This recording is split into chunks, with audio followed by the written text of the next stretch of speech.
Hello everyone, glad to be back. Today is 7th of March, now it's 15 past 2, middle of the day by Moscow time. I'm Levan Gudadze and this is my channel in which I share latest updates on the news that are making headlines in Russian media outlets and Russian language pages on different internet platforms. There is quite a few very significant developments and news that I like to share with you for this moment. But before I start, let me once again emphasize how grateful I am for your time, attention and support. It truly does mean a lot to me, so thank you very much. That being said, let's talk about news now, and I will start with statements that Russian Defense Minister Sergei Shoigu made this morning, just recently. And this is RIA Novosti is reporting here about statements from Russian Defense Minister Sergei Shoigu. According to him, Ukrainian side lost more than 11,000 soldiers in February. So losses of Ukrainian side raised more than 40% compared to January. And yes, I mean this is quite devastating information for Ukraine, for Ukrainian society. But I'm quite sure you're not gonna see this news in Western media or in Ukrainian media. But yet again, that's what Russian Defense Ministry is. Defense Minister basically is talking about huge losses, and if we take in account that February was not that active really in terms of military, in terms of clashes between the sides, there were no large-scale offensives or breakthroughs from any one side, and still Ukrainian side lost more than 11,000 soldiers. You can imagine how many soldiers were lost by Zelensky's regime during the much more active periods on the front line. So let's continue now. And this is RIA Novosti again, which is reporting that Russian side now controls almost half of the Bakhmut city. Let me show you Bakhmut. This statement was made by head of DPR Republic, Donetsk People's Republic. And yes, that's Bakhmut. As you can see, when this pro-Ukrainian map is acknowledging that close-range fight is going on inside the city. But yesterday, if you remember, I did share, or if you see, I did share video confirmation on my channel where PMC Wagner units did establish a flag on the monument of a Soviet T-34-85 tank, which is, if I'm not mistaken, I'm not good in Bakhmut map, but if I'm not mistaken, that was somewhere here. That's where this tank is, this monument is. Are really, and even though this pro-Ukrainian map is not acknowledging this, video evidence are proving that Russian side are now conducting fights in city center of Bakhmut, basically. Overall situation in Bakhmut is still quite difficult for, not just quite difficult, but it's extremely difficult for Ukrainian side. They are trapped. Bakhmut garnison basically is trapped in Bakhmut. And yesterday, in the afternoon, we had the information, media did report about meeting that Zelensky had with Ukrainian military leaders. And after that meeting, Zaluzhny, if I'm not mistaken, stated that decision was made to hold on for Bakhmut and to continue fight, so there will be no withdrawal. That's the official position of Zelensky's regime for now. And when I see this information, I was thinking, you know what, there's something wrong here. What is happening? And I did think about this statement about. I did analyze situation in and around Bakhmut, and I conclude that this statement from Zelensky's regime was kind of cover up, because they know they cannot withdraw forces from Bakhmut now. because all the roads are under direct or fire control of Russian side, and there is no way Ukrainian side now will conduct organized withdrawal of Bakhmut garrison. And that's why, in my opinion, Zelensky and his generals are making these kind of statements now that they will hold on for Bakhmut. Of course, they will be in Bakhmut. They will be trapped in Bakhmut because they cannot leave. But of course, Zelensky will not say this to public in Ukraine or to world, isn't it? So that's why they come up with this cover-up story that they did decide to fight to the end. And let me show you. I did share a few minutes ago, maybe a little longer. For example, this video. There are many video confirmations that Ukrainian units are trying to leave Bakhmut with small groups because, as I just said, it's definitely impossible to flee Bakhmut with for large scale, for large units. They will definitely become under fire. But that's the road. That's one of the roads that these small units of Ukrainian armed forces using to flee Bakhmut. And look at this, man, what is happening. Destroyed cars everywhere. And I'm not sure even this armored personnel carrier made to the end safely. So that's what is happening, really. Ukrainian armed forces are trying to flee Bakhmut. Some Ukrainian units, it's already a few days that have received order to retreat. But many units are now trying to flee town without any orders. With small groups, probably they are hoping that if it's small group, then Russian side may just don't spend ammunition and don't fire at him. Maybe, but maybe not. But anyway, it's definitely impossible now for for big units of Bakhmut garrison to flee this territory in organized manner. And only way this situation can be resolved without Ukraine have taken heavy casualties is if Kyiv will conduct negotiations with Moscow to humanitarian corridor to be opened from Bakhmut for Ukrainian soldiers. Moscow may agree with this kind of move because we all have information that majority of Ukrainian soldiers are mobilized reservists, at least in Bakhmut and in this area. And Moscow, at least theoretically, I did see why Moscow may agree that they will, it will give a humanitarian corridor for Ukrainian soldiers to live without weapons. But at least for now, it seems like Zelensky's regime is not ready to have any communication with Moscow. And as long as this continues, this steep position is maintained by Zelensky's regime, the Russian side will be forced to continue its offensive, and more and more casualties Ukrainian side will have more and more casualties. It's devastating to see what is happening, man, in so-called strongholds that Ukrainian soldiers are trying to defend. I did see many videos on Telegram. I cannot share that on my Telegram channel because it's too graphic, but we are talking about hundreds of dead Ukrainian soldiers. No one even trying to bury them or evacuate bodies of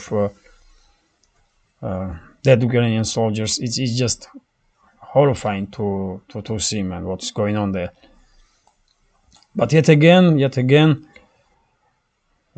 if you are thinking to yourself what is going on after yesterday's statements from Zelensky and from Zelensky's regime about holding on to Bakhmut, I'm giving you my opinion. I think this is cover-up story because they cannot admit that Bakhmut garrison is trapped, and they cannot evacuate units without heavy casualties.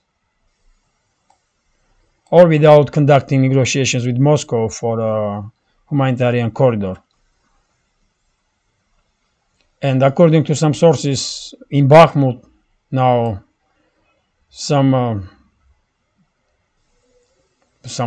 8 to 10,000 soldiers are concentrating of Ukrainian armed forces. So it's a huge number, man. It's a huge number. It's more than 2 brigades, more than 2 full-blooded brigades. So let's see how it will go. Eventually, I think Zelensky's regime will be forced to conduct some negotiations with the Russian side for humanitarian corridor. But time is running out for Kyiv. That's for sure. And in 2-3 weeks time, for example, Chisovyar may end up exactly in similar situation that Bakhmut is right now. So what they gonna do, Zelensky and his henchmen? So when it comes to overall situation on the front line, Russian side is trying to conduct some local scale offensive operations in direction of Krasny Liman.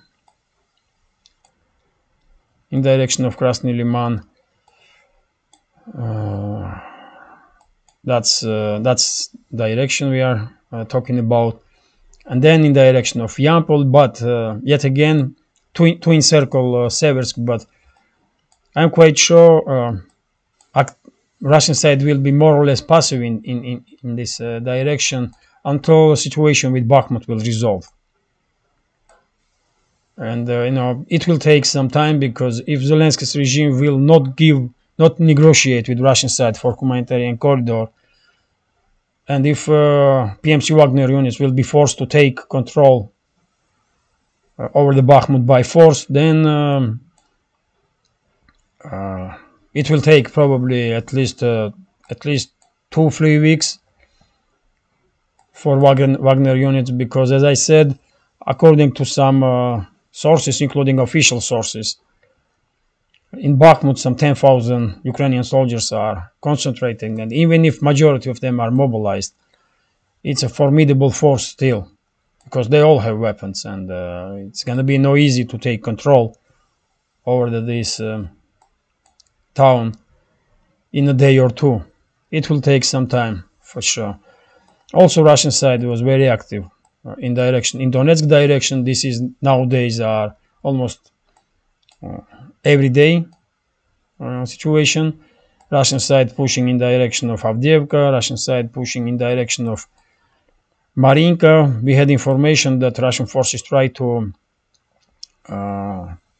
conduct local scale offensive in south side of Marinka to somehow encircle this town. But for now Marinka still contested between the sides. Majority of Marinka is under Russian control, but there are little territory left that are under control of Ukrainian forces still. So yes, that's general situation. So these blue dots, man, are air raid alerts.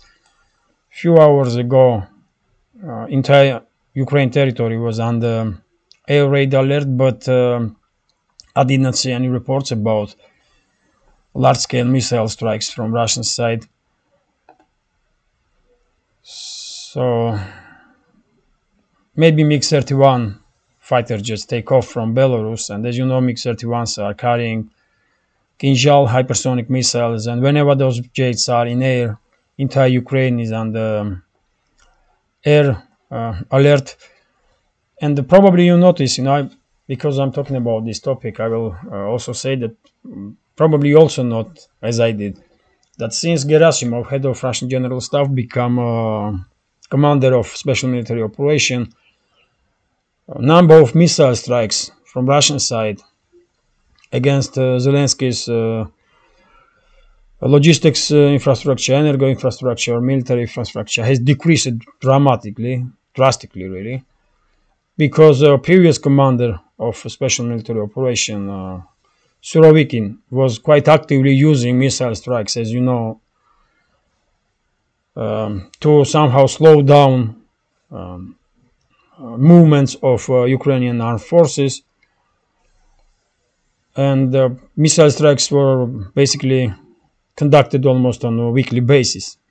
But now it seems like Gerasimov has different approach, and the missile strikes are quite rare occurrence. I don't know why this is happening. Maybe Russian side is trying to save some missiles for some general strike, or maybe some other reasons. But that's a factual information that is quite interesting in terms that different commanders have a different approach to tactics on the battlefield. Let's continue now with the news.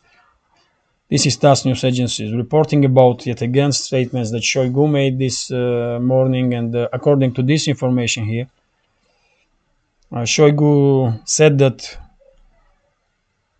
establishment of full control over the Artyomovsk, which is Bakhmut, by the way, will allow. It's important for strategic point of view, because establishment of full control over the Bakhmut will allow Russian side to conduct offensive operation deep inside Ukrainian territory, and this is basically obvious. We also did talk about this many times, and many other channels too, because once Bakhmut and Chisov Yar will become under Russian control with Konstantinovka, this is going to be next direction of PMC Wagner units, most definitely.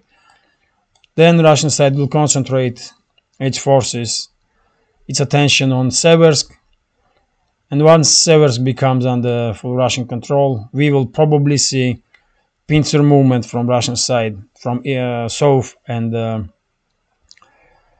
northeast in direction of Kramatorsk and in direction of Slavyansk.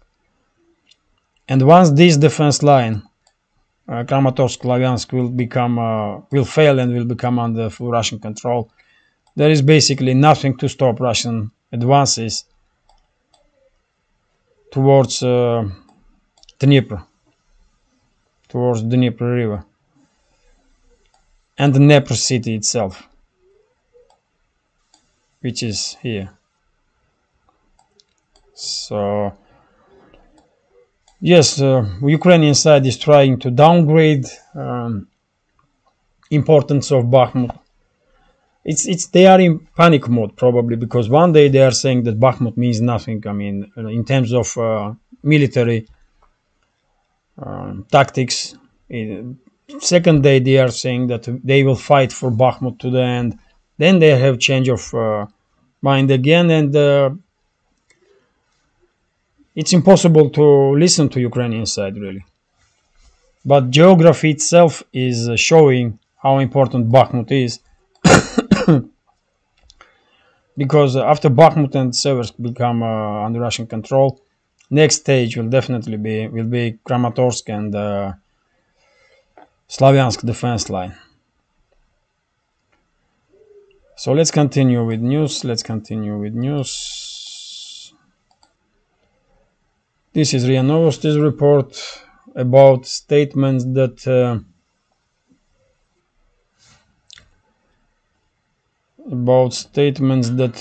Ukrainian soldier did made. This report is based on information of France Press, on publication of France Press, according to which France Press journalist has spoken to some Ukrainian military and received information that Ukrainian forces are trying to leave Bakhmut with small groups. It's open secret, really. Everyone knows this. Even if Zelensky's regime and media in Ukraine or in the West are not recognizing it, but yes, now you can see France Press is Western media outlets. So little by little, Western elites and Western media are forced to acknowledge that they are losing battle for Bakhmut. They are lost. They already lost battle for Bakhmut, and now you can see even you can see interviews of Ukrainian soldiers that are Ukrainian military that are confirming withdrawal of Ukrainian armed forces from Bakhmut with small groups, because it's, as I said, it's impossible to withdraw from Bakhmut in big groups without being destroyed by Russian artillery. So this is TASS news agency, which is reporting yet again. This is about direction of Bakhmut, and some Russian officials are saying that Ukrainian side is trying to hold on Chisov Yar and trying to build up some defense line, strong enough defense line in and around Chisov Yar, and hold on this territory between Bakhmut and Chisov Yar. But as I said, entire this area is under Russian artillery control, direct or artillery control, and from military standpoint, I mean, I don't see any logic in sending more and more troops in direction of Chisov Yar, for example, because it's obvious that once Bakhmut will become under Russian control, Chisov Yar garnison, no matter how many soldiers they have there, Chisov Yar garnison will be unable to hold on for their positions for long. Bakhmut was prepared for long battle, but Chisov Yar is not. But yet again, Zelensky's regime don't really care about citizens of Ukraine, and they don't really care probably how many soldiers will die in this conflict, and that's why they are conducting such actions. It's basically they are in panic mode. That's what I will say. Zelensky's regime is in panic mode now. Let's continue. And we have yet another news from Ukrainian side, from Ukrainian armed forces. Here we have a statement from officer of Ukrainian armed forces from 95th Brigade, Yuri Kochevenko, who stated in interview with one of the Ukrainian TV channels that Ukrainian forces in direction of Svatova, Kremenaya, has lost all potential to conduct any offensive operations. They lost numerical advantage, and now Russian side has numerical advantage almost 3-1. And this shows you once again that through little by little is becoming, it's making its way to the society, because only so much can lie. Zelensky's regime or Ukrainian media or Western media. Eventually, truth will find its way to society. And that's what we are seeing basically. So let's continue. This is RIA Novosti's report, and this is quite interesting because the Ukrainian secret services conduct operation to arrest saboteurs that conduct attack on A-50 early warning or A-50 plane of Russian forces that was stationed in airfield close to Belarus. Probably you are familiar with this story. And it seems like all the participants in this sabotage action are under arrest now. And we have a statement from President of Belarus, Lukashenko, about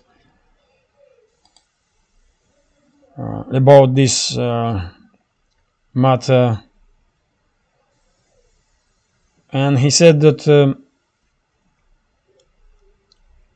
basically President of Belarus acknowledges that this action was conducted under the direct orders of on the direct orders of SBU, Secret Service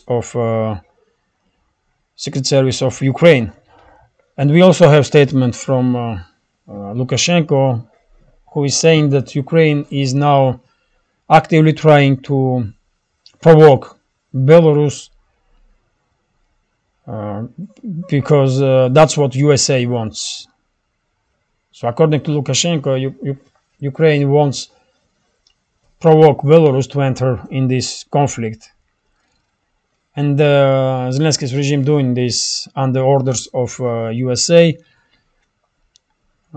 Quite possible, what can I say? And that's Lukashenko probably has much more information than I do. And this statement is quite logical because Belarus Secret Services just today arrested the entire group of saboteurs that were conducting terroristic activities in Belarusian soil under orders of Zelensky's regime. So it's obvious that Zelensky's regime is trying to provoke Belarus. I just don't know if it's enough for Lukashenko, for example, this story with the failed attempt to destroy A-50 plane. If it's enough for Belarus to enter this conflict. I don't think so, to be honest. But if if provocations towards Belarus will continue, eventually Belarusian forces may truly become part of this, may truly enter this conflict, at least special forces. Let's continue now. We have statement from head of Chinese foreign ministry. How long is this video? It's 27 minutes. Okay. So this is RBK News Agency reporting about statements that Chinese foreign minister made, Gan. So according to him, conflict between Moscow and Kyiv is reaching critical point, and if nothing is done in direction of some peace negotiations and to achieve a ceasefire, then this conflict may enter uncontrollable spin, and it may have a devastating impact, not just for involved parties, but also for entire world. And this is basically a logical statement, absolutely logical statement. But for now, no matter what Chinese foreign ministry is saying, or any other country's foreign ministry outside of West or outside of USA and UK, let's say this way, because key to ceasefire is in hands of Washington, basically. And for now, there is no true indicators that Washington is planning to push for ceasefire or for peace talks. And I'm quite sure this will continue. This approach from Washington and London will continue until Russia will take control over the much more territories of Ukraine.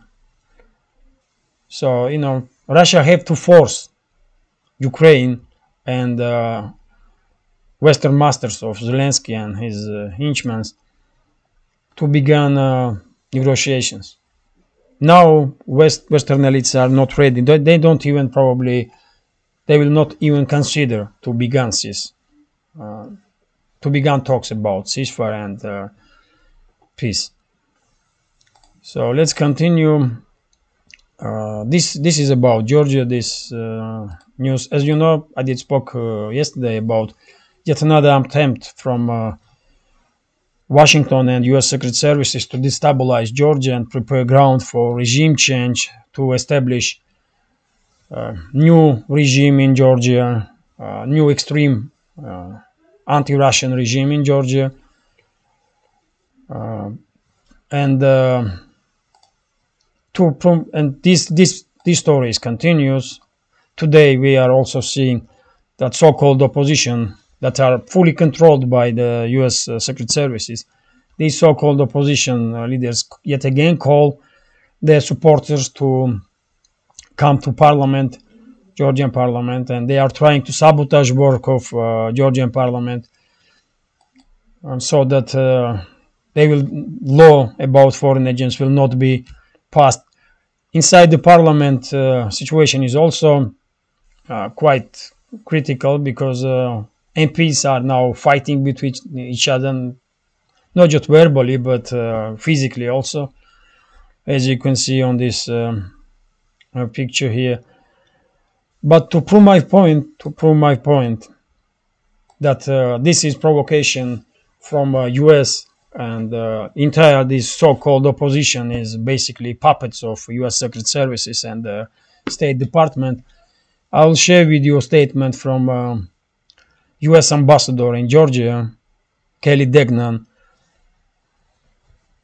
and you can read it, what she's talking about. Basically, to summarize, US Ambassador is acting now like she's main boss in Georgia, and she is saying that Georgian government should not pass this legislation about foreign agents, because it will have a devastating impact. For whom? I mean, question is, for whom it will have devastating impact? For NGOs, man. Of course, for NGOs and for so-called media outlets that are used by this so-called opposition to conduct their propaganda operations, to use, to destabilize country, because all of them, without exceptions, are receiving money from USA, from different funds, and sometimes even directly from USA through USAID. So that's example of U.S. involvement, open involvement in internal affairs of other country. In this case, Georgia. Who gives the right to ambassador to make political statements about internal affairs of one country or another? This is not business of ambassadors, but yet again, because U.S. influence on Georgia is so big, and because U.S. Level of U.S. diplomacy is so low now, they are not even hiding. They are not even hiding what they want, And if that was not enough statements, these provocative statements from U.S. ambassador, if I was government of Georgia, I will ask this ambassador to flee Georgia immediately for these kind of statements, because who the hell is she, man, for God's sake? Who asked her for opinion? She cannot make open statements. She is ambassador. She can go to Georgian foreign ministry and talk directly to government of Georgia and explain position of USA if she wants to. But no, she is openly involved in Georgian political affairs, internal political affairs, and that's an example for you, And if that was not enough, we have a new statement from U.S. Assistant Secretary of State. Yet again, they are pushing Georgian government and demanding, basically, not to pass this law about foreign agents. So what you gonna do, man? What you gonna do? And this topic, basically, this topic is used by U.S. Secret Services, by U.S. Secret Services and U.S. State Department to destabilize Georgia with the active involvement of U.S. assets in Georgia. And as I said, a vast majority of so-called leaders of opposition are CIA assets. They should be in jail. They should be in jail, but they have a backing from USA, and they are in parliament, and they are called politicians. Can you imagine what kind of craziness is happening in Georgia? And now US is actively using these bastards to destabilize country. They won't they won't conduct regime change. It's just obvious. So that Georgia will become under new rule of these extremist Russophobic elements, and all of them are henchmen of Saakashvili. War criminal Mikhail Saakashvili, who was president of Georgia and who did provoke conflict between Russia and Georgia in 2008. So all these so-called opposition leaders are henchmen of Saakashvili. They used to be part of Saakashvili's regime, Saakashvili's government, majority of them. And they want to establish similar regime now, I mean USA, so that Georgia will conduct then, under this new regime, will conduct some provocations in direction of, let me show you map, man, on the map, this area. So that's Georgia. And as you know, this is Abkhazia here, and this is South Ossetia. And Georgia is not recognizing independence of these republics, but Russia did recognize independence of South Ossetia and Georgia in 2008 after conflict between Georgia and Russia that was provoked by US-controlled war criminal Saakashvili.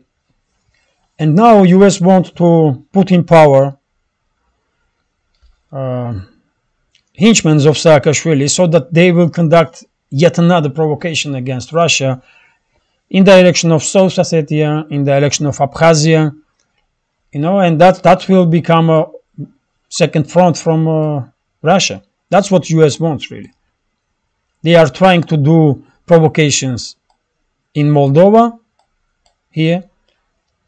They want to open second front here, and they want to open second front here, in Moldova and Georgia, against Russia. That's what we are seeing now in Georgia, and I hope Georgian government understands everything very well, and I hope they will keep Georgian society and Georgia safe and secure and far away from any conflict from anybody, from any that Georgia don't needs any conflicts, man. All Georgia needs is peace and prosperity, and current government does quite good job, man, in this direction, in my opinion. And I hope current Georgian government will never allow these extremely Russophobic, US-controlled criminals to become a power again, to hold on to power again, because it will be devastating. That truly will be devastating for Georgia and Georgian society. Let's continue now, and this is TASS News Agency is reporting about yet another statement that Chinese Foreign Minister Xingan made. This time he spoke about relationships between the Beijing and Moscow and importance of these close ties that between China and Russia has to the world. And he stated that relationships between China and Moscow are basically guarantees of a global strategic balance in the world, and it's hard to argue with him, really. China is moving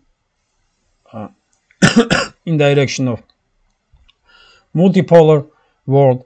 Russia is also for multipolar world, and many other main regional players in the world, South Africa, Brazil, and many others, Iran, Saudi Arabia. All these countries, everyone wants, except Western states, all other states want multipolar world because it does brings more balance to this world.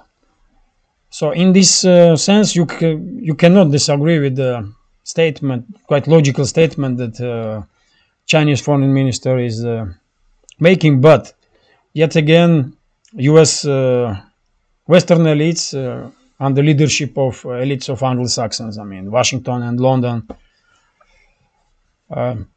they will never agree on multipolar world. Not these elites, man. Not these ones. Not these ones. So they will probably fight to the end to hold on to dominant position that they enjoy for previous decades, over the world. But this period, after Soviet Union collapsed, yes, Western elites were absolute dominant power in the world. But this period is coming to end because under this Western domination, world is becoming too unstable. And the only way to stabilize situation in this world is to agree that there should be multipolar world, and interests of all poles should be recognized. And this will definitely stabilize the world, in my opinion. That's how I see it, Let's continue. This is RIA Novosti's reporting. Yes, U.S. Head of Pentagon went to visit Iraq. There is not much information why he went to Iraq, but when I see this information, I was thinking, I did remember yesterday's statement of Israel's Prime Minister, Benjamin Netanyahu. He said he was talking about right of Israel to conduct strikes on Iran's nuclear facilities on the name of defense. He was saying that Israel has the right to defend itself, and that's why Israel has the right to attack nuclear power plants in Iran. Quite crazy statement. Let's be honest, because with this logic, anyone can attack anybody. It's that they don't like. That's this is crazy, but I think a statement from Benjamin Netanyahu was made in as a part of a bigger game that Western elites are conducting, bigger geopolitical game that they are conducting, and quite possibly Head of Pentagon went to Iraq to talk to Iraqi government and just see what position Iraq will have if any conflict will break out in Persian Gulf region.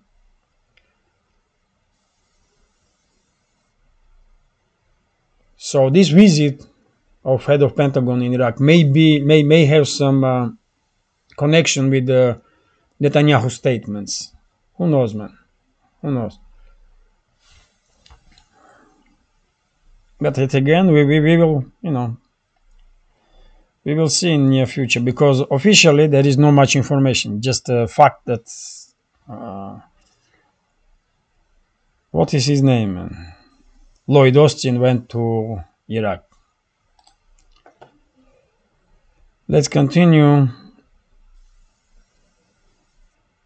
Oh, that's interesting. How long is this? It's already 44 minutes. Wow. Okay, I will go through headlines. This information is quite interesting because RIA Novosti is reporting that opposition parties in Turkey reach some agreements between each other to have one candidate on presidency. Presidential elections in Turkey will take place on 14th, if I'm not mistaken, 14th of May. Yes, 14th of May. and Turkish opposition, which is basically which is affiliated with the US, and they even conducted meeting in a hotel which is in 30 meters from US embassy in Ankara. So they are basically openly demonstrating their ties with the US. So they had some issues about who will be main candidate for presidency, but they did reach agreement that they will have one single candidate on that presidential election, which will be Kılıçdaroğlu. I cannot pronounce. Sorry about that. I cannot pronounce properly. Name of that candidate, Kılıçdaroğlu. That's it. So this person will be a main candidate from opposition. But no matter what, it's very obvious that no matter how well these elections will be conducted, no matter what kind of statements will be made by representatives of different countries outside of West about elections, no matter who will recognize these elections outside of Western world will not recognize, I'm quite sure, Western world will not recognize the results of these elections, or at least try to delay recognition of results of those elections if Erdogan will come up winner again as a result of presidential elections. And we may even see attempt of so-called colored revolution in Turkey. US, France, and UK are already preparing ground for these kind of actions, and I think Turkey may end up in big trouble after 14th of May. It all depends how well Turkish police and secret services will work to eliminate Western influence, because Turkey may end up in civil war basically. That's what Western involvement in Turkish affairs may that's what that involvement may provoke: full-scale civil war.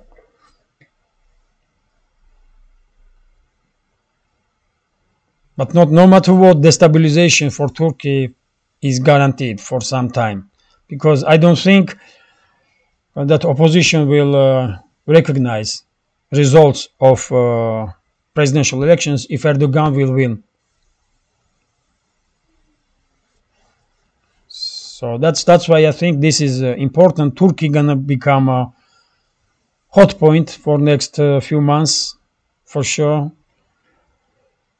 Hot point in terms of political developments. But yes, it's quite interesting what will happen.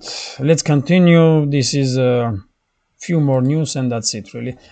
Few more news about economical stuff. So this is Kommersant newspaper is reporting that Russian Gazprom is exporting through Ukraine now gas in volumes that it was exported in 2022 before beginning of special military operation. So Europeans are still trying to buy Russian gas as much as they can, despite all those talks about sanctions, embargoes, and the rest of it.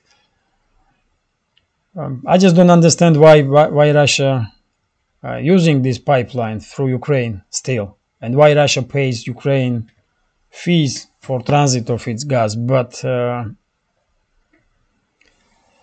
it is what it is, man. It is what it is. Let's continue. This is RBK News Agency. Yes, that's quite funny. It shows you this information is that, I mean, US officials are saying that this price cap on Russian oil is working, and to prove that they're operating with information that Russia will decrease its oil production by 500 barrels a day, which is 5% of overall Russian oil daily oil production. And this is kind of desperate measure.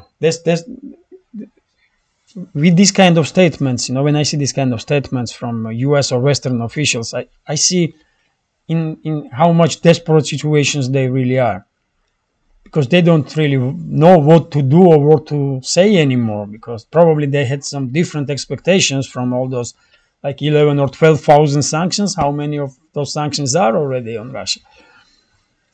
And they are now saying that, this price cap is working. This is absolutely false. Yes, Russia did decrease. That was stated by Russian officials months ago, that they will decrease oil production on 500,000 barrels a day. But this was made to make sure that there is some balance on the oil market. And Russia may decrease even more, up to 1 million barrels a day, and Russia will probably do this. Because, first of all, Russia don't sell its oil under the oil, if in contracts there is any mention about price cap. That was also officially stated. And secondly, Russia can decrease oil production for another 500,000 barrels a day, or maybe even 1 million barrels a day. But Russia may make more money after that, because all the prices will go up, isn't it? And like a week ago, I did show information from Russian customs services about oil prices that were fixed on the border when Russian oil was exported. And in majority of directions, oil prices were $70, $80 for a barrel. So what this US official is talking about, this is official representative of USA. Come on, man. What just happened? Anyway, that was a US official representative in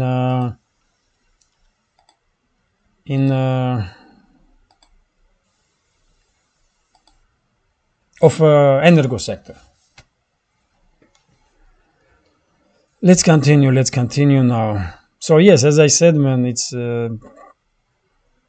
seems like they are desperate in the West, because people do ask questions, probably, isn't it, that you put so many sanctions on Russia, you're doing all kind of crazy stuff, and then still Russia's economy is not collapsing. Russia's economy is doing more or less okay, and we have here more high inflation. We have more issues with the logistics and stuff. I mean, what the hell is going on? People do start ask questions, and that's why elites in the West are becoming more and more desperate and are making more and more crazy statements.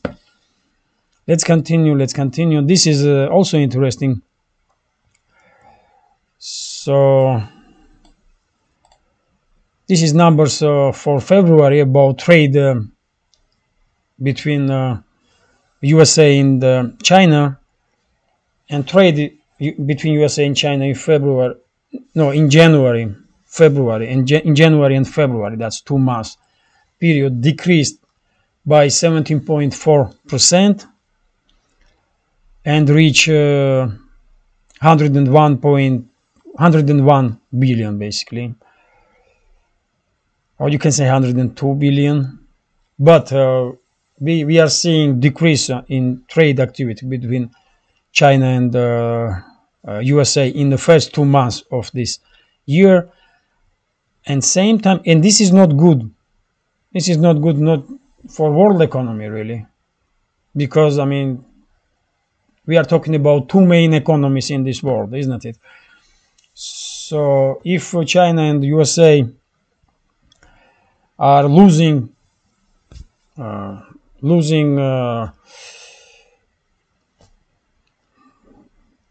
on import and export, it will eventually have some influence on the entire world, definitely. But I want to share with you another information about also trade partnership with China, but this time between China and Russia.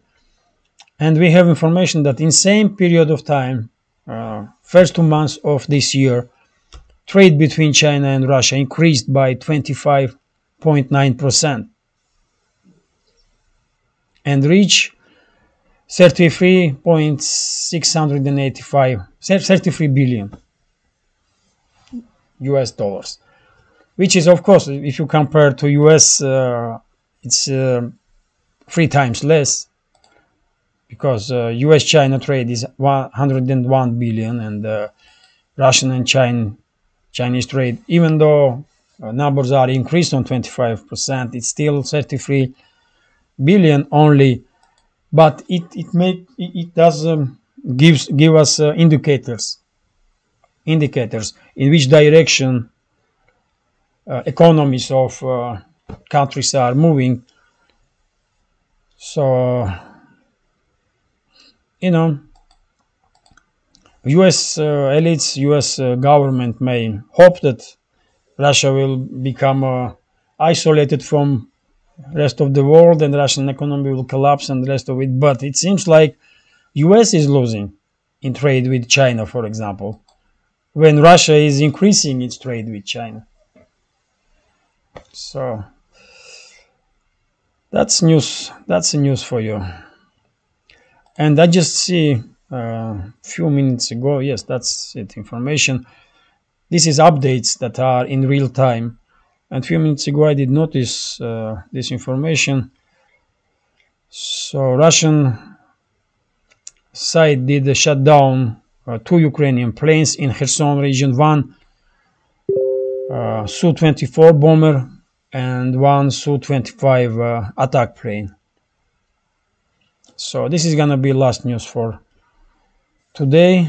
I hope you find this video interesting, and if so, please hit that like button, leave some commentary about any topic you like. I'm very active in comment sections. I'm trying to reply as much as I can to all comments. I do understand that it's not always possible to answer, to react on all comments, because I have some stuff to do. I cannot sit with notebook all day, but I'm active in comment sections. And yes, if you can, please share links to my videos or my channel with your friends on Telegram or Facebook or any other, or Twitter or any other platform that you are active on. That will greatly help my channel also to reach wider audience. And if you want to, and if you can support my channel through Patreon or PayPal. You will see links under the description under this video.